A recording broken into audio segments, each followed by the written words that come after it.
Então vamos lá. Dinâmica de impulso do seu livro, eu não sei a página qual que é. Só sei dos exercícios que eu escrevi.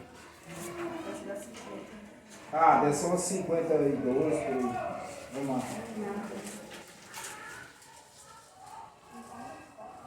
Começa na página 51, né? A discussão aí, beleza. Resumindo, depois a gente já vai para os exercícios. Tranquilo. Então vamos lá, discussão. Como eu citei para vocês, no simulado trabalha energia. Eu acho que tem uma equação que a gente não trabalhou ela, e se eu não me engano a gente vai trabalhar ela. A gente não trabalhou mais anexa ali, se eu não me engano eu não vou cobrar ela também, que é de potência. Então é fácil os exercícios que a gente já fez. Então beleza. O que vem aqui na dinâmica de impulso? A palavra já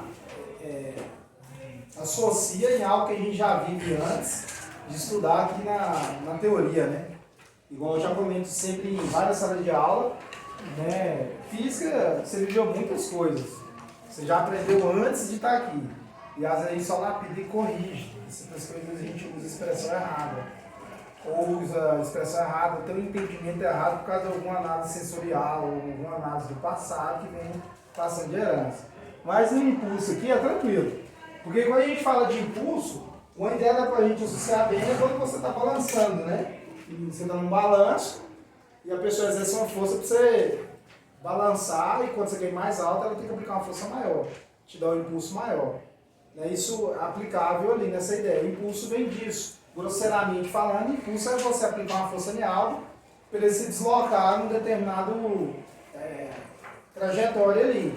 Seja para ir voltar, igual você tem no balanço, ou seja você para empurrar uma pessoa para ela começar a andar de bicicleta, quando você está ensinando a andar sem uma roda, seja aplicável a essas ideias. Então o impulso vem disso. Você está lavando algo no piso escorregativo, você precisa lançar algo para o outro lado, você aplica uma força ali de impulso para empurrar aquilo. Então o impulso vem disso. Não tem teoricamente o que, nossa, nunca vi na minha vida. Não tem. Aí eu igual falo, o que eu comento nesse sentido do que a gente vive, pro que a gente vê aqui, é porque aqui a gente começa a lapidar e decodificar algumas coisinhas na física. Que é pegar aquele acontecimento e separar alguns momentos nele ali. Aplicação de força, ali a gente vai ver que já tem a quantidade de movimento, a gente tem alguns detalhes a analisar. Impulso é uma grandeza física que mede a variação da quantidade de movimento de um objeto. Coloquei parênteses um corpo. Tá faltando um aqui, agora que eu fui ver. O copo. Tá vendo? A gente descobriu o corpo certinho. De um corpo. Quando você aplica essa força para ele ganhar um impulso, aquele objeto tem uma quantidade de movimento. E a gente tem que considerar alguns detalhes, a gente vai ver aqui. Então nada mais é do que eu aplicar uma determinada força para algo ganhar um impulso, seja tomar uma bola, seja dar uma raquetada na bola do vôlei. Você joga vôlei na educação física? Não, bem ralado também, né? Igual futebol. Então beleza. Continuando. Aí em impulso, a gente tem quando a força é constante. Força constante é a aplicação de uma força num determinado intervalo de tempo que não muda. Sei lá, você está aplicando 100 newtons, vai ficar 100 newtons. E quando a gente tem a variável? Variável é conforme passa o tempo, a força ou está aumentando ou diminuindo, tanto faz. Mas para aumentar precisa de outro impulso, né? Não! Um exemplo. Não sei se já andou de carro de olho, não? Acho que não. Pois é, já ralei muitos dedos na minha vida com isso. Carrinho de rolemão, um exemplo. Você tem lá uma certa descida, você quer ir mais veloz, o cara vai te joga ali. Ali vai ser variável, na verdade. Se a gente for medir a ponta da caneta, é variável. Porque no início é difícil tirar o cara de uma força resistente que está ali, depois você começa a empurrar ele e joga ele com mais força. Ali é variável. Colocar no mundo perfeito.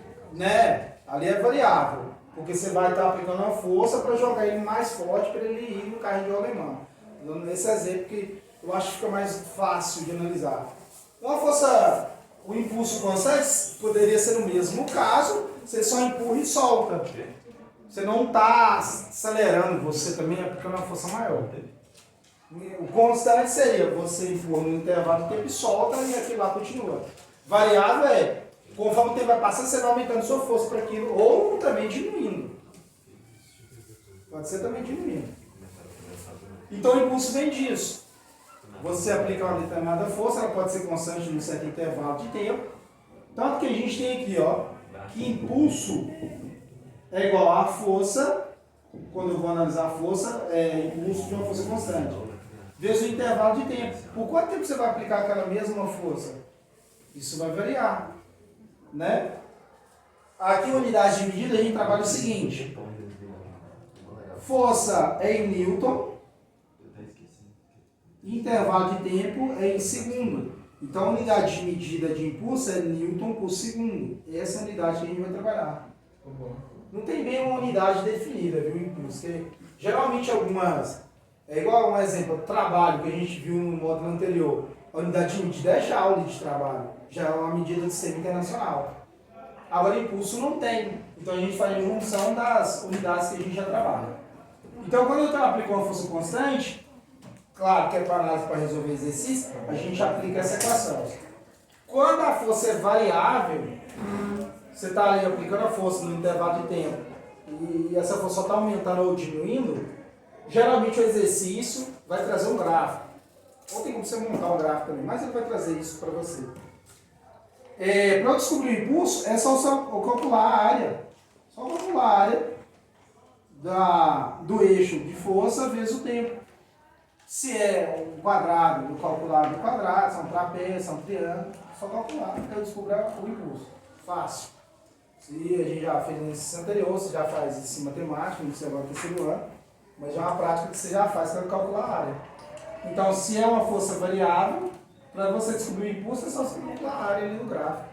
Você tem dois momentos, calcula um, o outro e soma. Certo? Perguntas?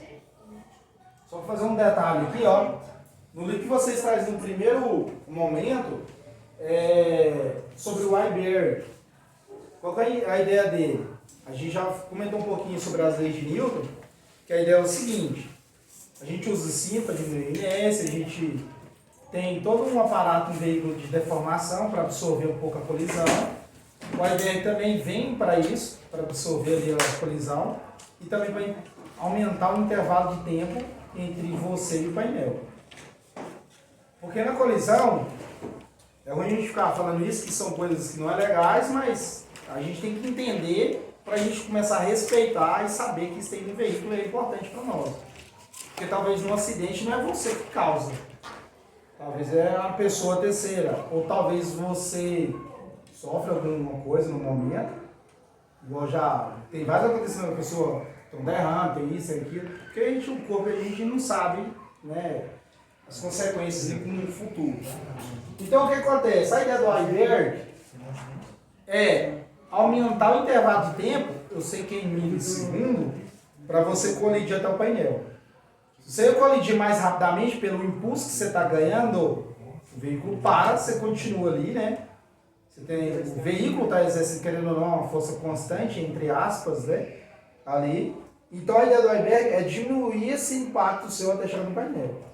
Que se não tivesse, e se você não estiver usando o cinto, vamos pensar assim, o veículo para, você já colide rápido. Se você tem um balãozinho, ele infla, ele diminui um pouco esse tempo, querendo ou não, ele dá uma desinflada, não sei se você sabe disso, ele tem um sistema para furar também, porque senão a pessoa pode morrer asfixiada ali, né, preso. Então ele murcha também depois. Então a ideia do Iberg é isso, aumentar esse intervalo de tempo.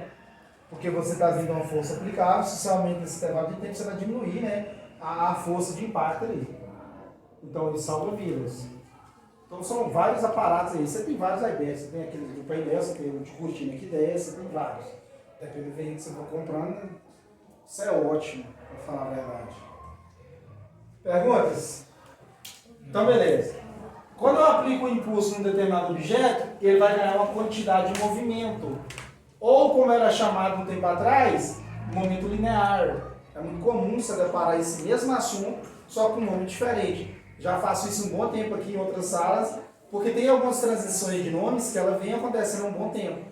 Ah, mas no meu tempo era assim. Não, mudou, é normal. Igual a gente falou das tabelas periódicas, antigamente era grupo família 1A, 2A, não tem isso mais. Agora é grupo, é família. Então assim, antes era família 1A, 2A, não tem. Então é só o grupo ali, família 1, 2, 3, 4, 5, 6 e até 5 por diante. Igual na física também sofre essas mudanças. Então quantidade de movimento, ou movimento linear, vem de eu analisar aquele corpo que ganhou um impulso. Então ele vai ganhar uma velocidade e a gente sabe que ele tem uma massa. E se ele tem uma massa e tem uma velocidade, tem como calcular a quantidade de movimento dele. E isso vai ser aplicado em vários exercícios nossos. Qual é a unidade de medida que eu vou trabalhar? A massa no sistema internacional é quilo. A velocidade em metro por segundo. Então, quando a gente tem quantidade de movimento, a unidade de medida não é de sistema internacional, igual trabalha a ideia do impulso, a gente vai trabalhar as unidades que a gente já adiciona no massa e velocidade. Vai ser quilo metro por segundo. Então, essa é a unidade de medida que a gente trabalha para a quantidade de movimento. Então, quando esse objeto, esse corpo, ganha uma certa quantidade de movimento, tem como eu calcular isso. Aí eu tenho alguns outros detalhes que é o quê? Quando você tem um objeto, vamos imaginar o carrinho de alemã. Quando eu aplico esse impulso, essa força, e depois quando eu solto ele. Ele tem uma outra quantidade de movimento, isso é notório. Tanto que a pessoa às vezes pede essa ajuda justamente para isso. Ou até no balanço. A pessoa está lá parada, você vai dar uma determinada força, uma quantidade de movimento antes e depois você tem uma depois. Tem como calcular esse impulso quando eu tenho esses dois momentos, o início e o fim. Eu pego essa quantidade de impulso que eu vou aplicar para eu descobrir, eu faço uma variação de quantidade de movimento, que é o teorema de impulso que a gente fala. O que é essa variação da quantidade de movimento? Quantidade de movimento final menos quantidade de movimento inicial. Toda vez que você vê variação, vai ser isso. Isso é o que? A quantidade de movimento. Você tinha uma quantidade de movimento inicial. Sei lá, no carrinho de alemão o cara estava parado. Final, depois ele tinha uma certa movimento. A massa é a mesma, que não vai alterar. Mas a velocidade era de zero, passou para outra velocidade. Então isso é uma variação de quantidade de movimento que a gente vai utilizar quando eu quero saber, no teorema de impulso, essa diferença entre os dois momentos. Pode acontecer de ele já estar em movimento? Pode. Pode acontecer já está em movimento, você vai aplicar mais uma força para ganhar mais impulso ainda. Pode acontecer, isso é tranquilo. Perguntas? E a gente tem por último assim, é o modo de dizer, conservação de quantidade de movimento. A gente aplica muito quando eu tenho uma situação básica de, vamos pensar assim, você tem dois objetos, ele tem quantidade de movimento, eles estão vindo diferente um do outro, pode ser também todo mundo do mesmo lado. E um tem uma quantidade de movimento e o outro também tem. Se eles colidem, e se for algo que não é elástico, eles vão colidir e vai voltar. Então você tem ação e reação, terceira lei de Newton. Você gera uma quantidade de movimento depois também. Pode ser na colisão frontal, ou pode ser algo que já está indo, você vai lá e colide, aquilo continua. Pensando em termos de veículo, um carro está andando lentamente, o outro vai lá e pá, bate atrás. Um tinha uma quantidade de movimento, o outro também tinha maior. Quando eles colidem, eles geram quantidade de movimento diferente depois. O que estava mais lento fica um pouco mais rápido, o que estava mais rápido fica um pouco mais lento para a colisão. Então a gente aplica esse tipo de análise, né, na conservação de quantidade de movimento. Aí eu tenho a quantidade de movimento antes, que nada mais é que é massa e volume, vezes volume, e depois também. Pode ser de um corpo só, pode ser mais de um corpo. A gente vai fazer esse exercício. Porque antes eu posso considerar 2, 3 ou mais corpos. Ou posso considerar só um também. Isso vai depender. Perguntas? Então vamos lá, vamos resolver pelo menos um exercício aqui. Página 64. Vamos?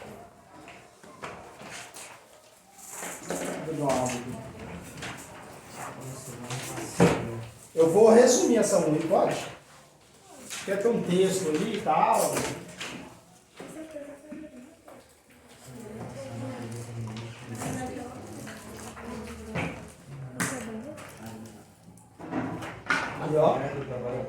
Então, Eles deram isso quando pararam de usar. vamos usar quando eu compro essa aqui, né? Tá registrado aí. Beleza. Página 64. Na página 64, resumindo todo esse textinho, vou ver se não. Mas a essência está o seguinte, fala assim, ó, número 1. Se toda estrela cadente cai para fazer sentido, aí tá aí, né? Estrofe 2. As chamadas estrelas cadentes nada mais são que meteoros. Beleza. Esses pedaços de rocha são atraídos pelo campo gravitacional da Terra e incandescem no atrito com a atmosfera. Admita que um meteoro, ao penetrar na atmosfera terrestre, tem um determinado instante, massa 10 kg e velocidade de 252 mil km por hora. Nessas condições, a quantidade de movimento do meteorito em quilo vezes metro por segundo. Então a gente vai achar a quantidade de movimento. Isso que é bom a gente ter unidade de medida também. Então a gente vai procurar isso aqui. A massa não me deu, a velocidade também não me deu. Só tem um detalhe, a velocidade ele deu em quê? Aqui você tem que trabalhar em? O que eu tenho que fazer? Como que eu transformo? Cadê o cartazinho? Anexo. Na prova você vai precisar, quase certeza. No simulado, eu não estou lembrando todas as questões, mas é bom ter segurança, faz antes. Então vamos lá. Vou extrair os dados, número 1. A massa é 10 kg, já está na unidade que a gente vai trabalhar. E a velocidade é 252 mil, correto? Só que quilômetro por hora. Eu tenho que passar isso em metro por segundo. Para mim passar em metro por segundo, eu divido por 3,6. Quanto que dá? Faz aí. Velocidade é igual. Quanto? 70 mil metros por segundo. É a equação que a gente vai utilizar, porque vai achar a quantidade de movimento. A quantidade de movimento é igual a massa vezes velocidade. Aplicando logo, a gente tem o seguinte, que é o que eu estou procurando, quantidade de movimento. A massa é quanto? Vezes, qual que é a velocidade? Metro por segundo, isso. Quantidade de movimento, todo número multiplicado por 10, 100, 1000, não sei o que, é só pegar o zero, tem 1, você vai dar vírgula uma vez para a direita. A vírgula está aqui, então vai dar 700 mil. 700 mil quilo vezes metro dividido por segundo. E essa é a minha resolução.